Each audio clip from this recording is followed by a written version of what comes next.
किसी का कमाने वाला नहीं है। अब एक दामाद तो खो ही दिया। सर ये तो होता तो रहता है, लेकिन इतना नहीं पता था कि कोई ऐसे राह चलते हुए चाकू मार देगा किसी को।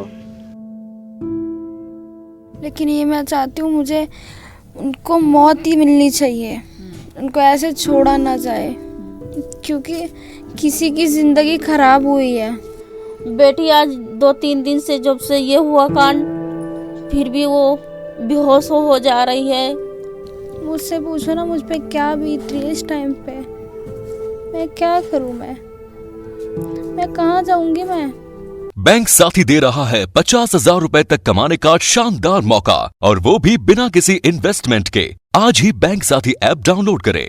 नमस्कार, मैं दिव्या और इस वक्त आप देख रहे हैं झलको दिल्ली। एक मामला इस वक्त हरिनगर के प्रयोग विहार से सामने आया है, जहां पर एक पति पत्नी जो कि पार्क में गए थे शाम के समय घूमने, और ऐसे में एक लड़का आता है और अचानक से उनके हस्बैंड पर वार कर देता है और मौके पर ही उनकी हत्या हो जाती है। आखिर ये पूरा मामला क्या है, इनसे ही जुड़ेंगे और आपको दिखाएंगे। उनकी पत्नी इस वक्त हमारे साथ मौजूद है। क्या नाम है आपका? नैना। नैना। नैना जी, आप उस वक्त वहां पर मौजूद थी। कौन सा पार्क था ये?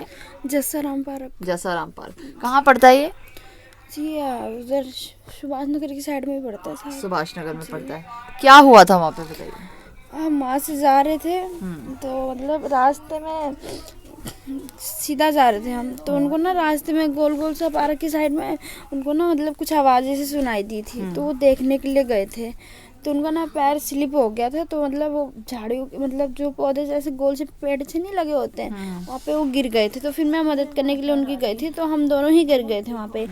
तो वो एक जो हमने थोड़ी उठने की कोशिश की, तो अचानक से एक बंदा आ गया, तो उसने ना हमारे मतलब गर्दन पे चाकू रख के उसने पैसे वैसे की मांग की थी। तो फिर मैंने कहा सब कुछ ले लो आप, पर हमें जाने दो। उन्होंने बोला नहीं।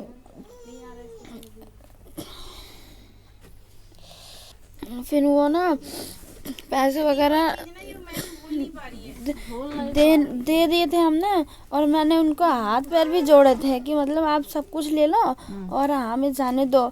लेकिन ना वो जब मैं चिल्लाने लग गई ना, तो मतलब वो ना चाकू मेरी तरफ कर रहे थे, और फिर ना उन्होंने मुझे धक्का दे दिया ना, तो मैं पेड़ पे जाके ऐसे गिर लग गई मुझे, और उनको चाकू लग गया था। और जब मैं शोर मचाने लग गई तो वो भाग गए थे। अच्छा, तो चाकू गर्दन पे रख दिया था उन्होंने। क्या क्या सामान उस टाइम लिया उन्होंने आपसे? मेरा फ़ोन, इनका पर्स और उनका फ़ोन, सब कुछ लेके भाग गए थे। अच्छा, कितने लोग थे? वो मैम 2 बंदे तो भाग गए थे पहले ही, मतलब वहाँ पे फिर एक ही था वहाँ पे। एक ही था जिसने वार किया था? जिसने मारा था। अच्छा, उस पार्क में क्या उस समय लोग नहीं थे? थे लोग, लेकिन मतलब वो निकल के जा रहे थे लोग। तो किसी ने हेल्प नहीं करी जब ऐसा हुआ? आपने किसी को बोला नहीं हेल्प के लिए? नहीं, मैंने आवाज़ें भी दी थी, लेकिन किसी ने सुना नहीं था वहाँ पे।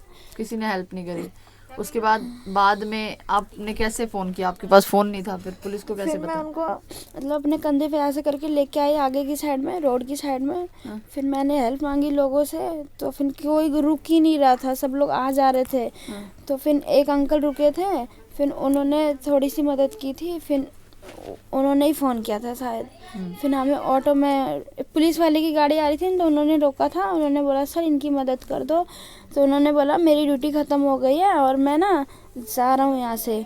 तो उन्होंने बोला इनकी मदद कर दो। तो उन्होंने फिर फ़ोन किया, तो उन्होंने फिर एक ऑटो वाले को रोका, फिर ऑटो में हमें बिठाया था, फिर हॉस्पिटल ले गए थे हम। फिर रास्ते में हमारे जेठ जी है ना, वो खड़े हुए थे, फिर मैंने उनको आवाज़ दिया था, वो हमारे साथ में हॉस्पिटल में चले गए थे। फिर अभी ये लड़के पकड़े गए हैं? हाँ, वो पकड़े गए हैं अभी। ठीक है। अच्छा, आपका जो सामान चोरी हुआ था, फ़ोन और बाकी चीज़ें, वो मिल गया अब आपको? नहीं, वो सब था पुलिस में ही है, वहीं पे है। हाँ, वो लोग अभी एक बार भी आए भी नहीं, बोलने भी नहीं आए कि मतलब आप लोग फ़ोन भी नहीं किया हम लोगों को कि मतलब आके आप देखो अपनी सामान जो भी है। मैं तो बोल दिया था सर मैं पढ़ी लिखी नहीं हूँ, आप लोग जैसे जैसे लिखे थे उसमें साइन वगैरह सब कुछ करा लिए थे, लेकिन मैंने बता दिया सर मैं पढ़ी लिखी नहीं हूँ इतना ज़्यादा, और आप लोग क्योंकि मुझे रुकने भी नहीं दिए थे हॉस्पिटल में, सीधा यहीं ले आए थे। फिर मेरे को वहीं पे पूरा रात वहीं पे थी, पूरा दिन भी वहीं थी। मैं शाम को 4-6 बजे के आसपास घर आई थी मैं। आज इसके साथ हुआ है, कल किसी और के साथ हो सकता है, पहले भी हो चुका है ये तो बंद होना चाहिए। कल से इसका बुरा हाल बहुत ज़्यादा है सर, कभी अपने इधर ले जाती हूँ ऊपर, कभी पड़ोसियों ले जाते हैं इसको समझाने के लिए। ये गरीब लोग जो होते हैं ना, उनकी सुनवाई बस यहीं जुग्गी तक ही है, कॉलोनी तक। अभी कोई बड़ा मरा होता तब कुछ ना कुछ तो होता जरूर। पुलिस अगर ढंग की होते ना तो ये नहीं होता, बिल्कुल ये भी सब कुछ होता ही नहीं। लड़कियों का बलात्कार कर देते हैं, 2 दिन होता बंद कर लेंगे, 4 दिन छोड़ देंगे। काफी घटना हो चुकी है उस पार्क में, लेकिन अब बच्चे कभी गए नहीं गए उनको पता नहीं पता। अब हम लोग तो सुनते रहते हैं कि घटना वहाँ पे होती रहती है। मैं इसकी मम्मी हूँ। अच्छा, ये जो इनका पति था वो आपके साथ यहीं रहा करता था?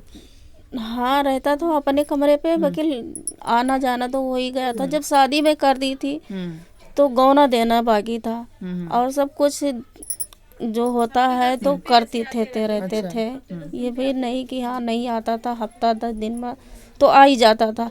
इसका जॉब छुड़वा दिया था। अच्छा, खर्चा पानी हर चीज मदद देने लगा था वो, कि जब मम्मी हम सब हो गए हैं तो आप बीमार रहती हो, आप काम बहुत मत ही करो। तो मैं भी कहा बेटा, मैं आपके सबकी इतना सहारा नहीं बनना चाहती है। भाई हाथ पैर थोड़ा सा चल रहा तो 1-2 घर में काम कर लेती हूँ, फिर भी नहीं करने देता था। अच्छा, इतना इतना सहारा देता था वो। हमें इंसाफ चाहिए कि हमारे जो बच्चे के साथ हुआ है उसको सजा होनी चाहिए, और हमें कुछ भी नहीं चाहिए। जो वो हादसा है वो कहीं ना कहीं इनके दिमाग से इस वक्त निकल नहीं पा रहा है। यही वजह है कि बार बार ये बेहोश हो जा रही हैं और डिप्रेशन का शिकार हो चुकी हैं।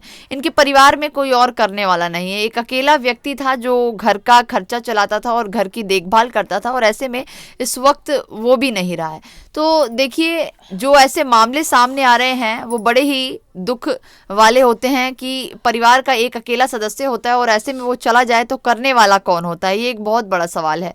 और जिस तरीके से ये जो लूट पाट के मामले सामने आ रहे हैं, ऐसे में दिल्ली पुलिस पर भी सवाल खड़ा हो रहा है कि ये व्यक्ति जो है, बताया जा रहा है कि जसाराम पार्क और एक और पार्क है जहां पर कब्जा करके बैठा हुआ था, वहां पर ये रोजाना इस तरीके की वारदात को अंजाम देते थे। इनके पूरा गिरोह है जो लगातार लोगों के साथ शाम के और रात के समय लूटपाट करता है। तो दिल्ली पुलिस क्यों कार्रवाई नहीं करी? आज एक परिवार का चिराग चला गया है, ऐसे में परिवार के आगे पीछे कोई बचा नहीं है। इसका जिम्मेदार किसको माना जाएगा?